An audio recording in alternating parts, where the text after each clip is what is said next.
And here we have a Lux Epic 8000.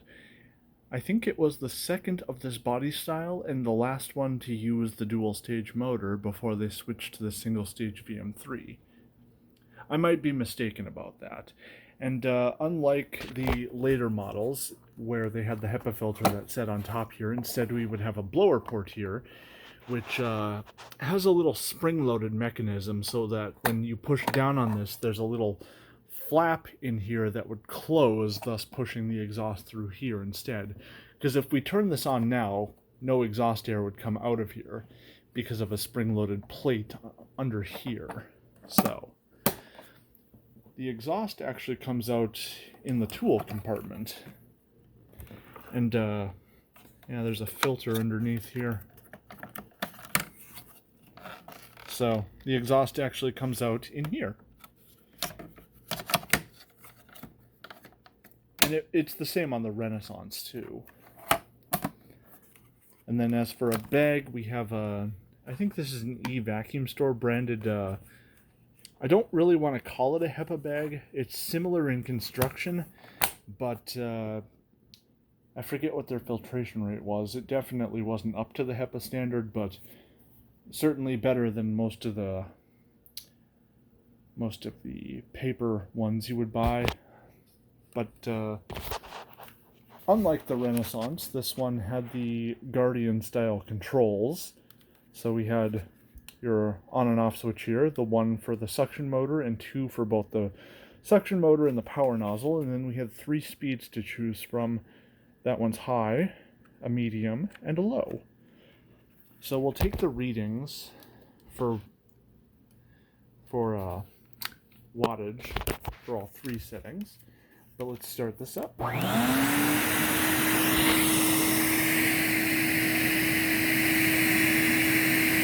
So we're on high right now.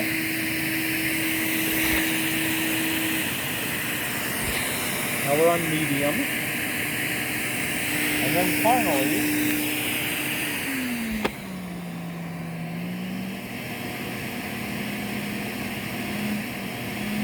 well, that's weird.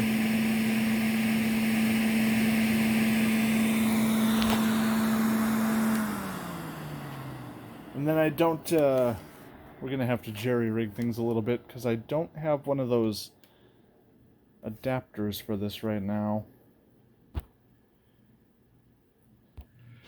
Now, to keep the video fairly short, I'm just going to measure the high speed because that's generally what we would use to clean our floors with. So, oh, and 35mm to 32mm adapter wrapped with a little bit of electrical tape. Not pretty, but, you know, sometimes you just gotta work with what you have, and I don't feel like waiting for an adapter to show up.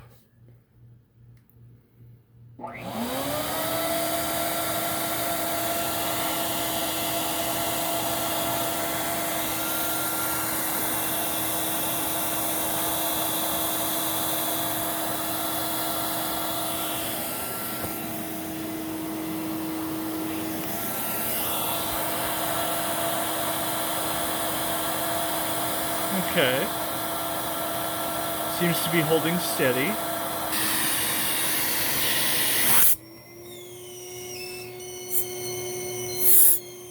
Well, I don't know where that's coming from, but yeah,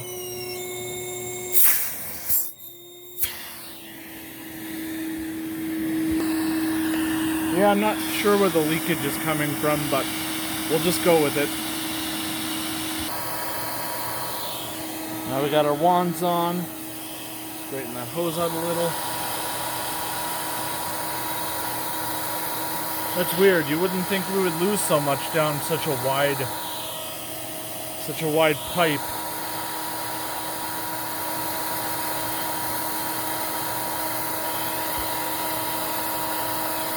But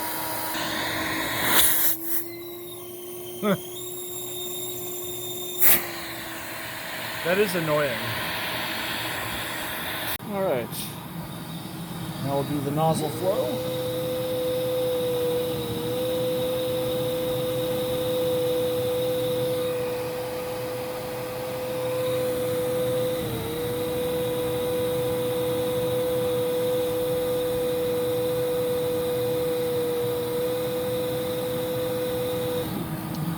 do the nozzle suction.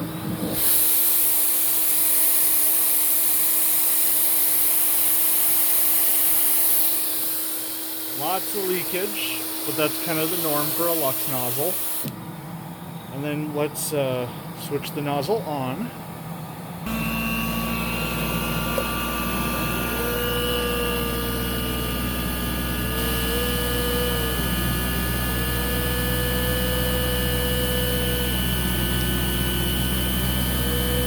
I hate when I forget to hit that max.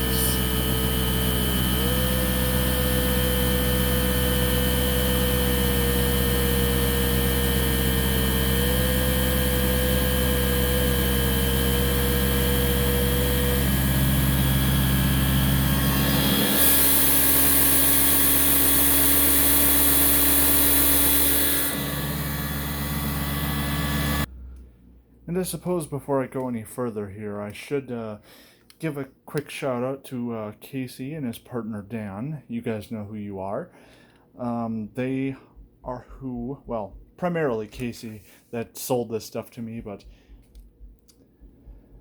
yeah, because I had the wands, but I didn't have a power head, and I was asking Dan if he knew of a place to get a cheap Lux power head. I figured, he's got to have some sort of collector connections. He's like, well, I think Casey could sell you his, because they had a Lux 8000 that died out. So yeah, I asked about the power nozzle, and next thing I know, I've got a message saying, well, I sent you the head, the hose, the sidekick, and it's like, oh. I wasn't expecting all that, so thanks again, Casey. And Dan.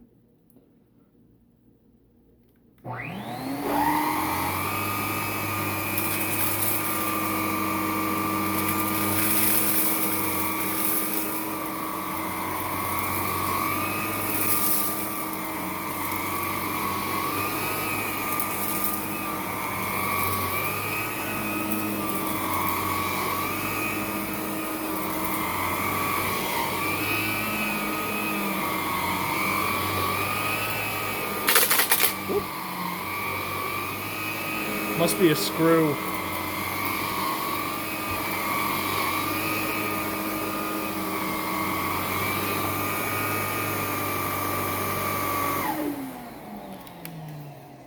But yeah, Lux Epic 8000. And I'm pretty sure these actually use the exact same motor as the 6500. In fact, when I had it open, I found the 6500 motor model on it, so that was interesting to see. Don't mind the dustpan, that was just there to kind of help keep the vac in place, keep the hose straight. But yep.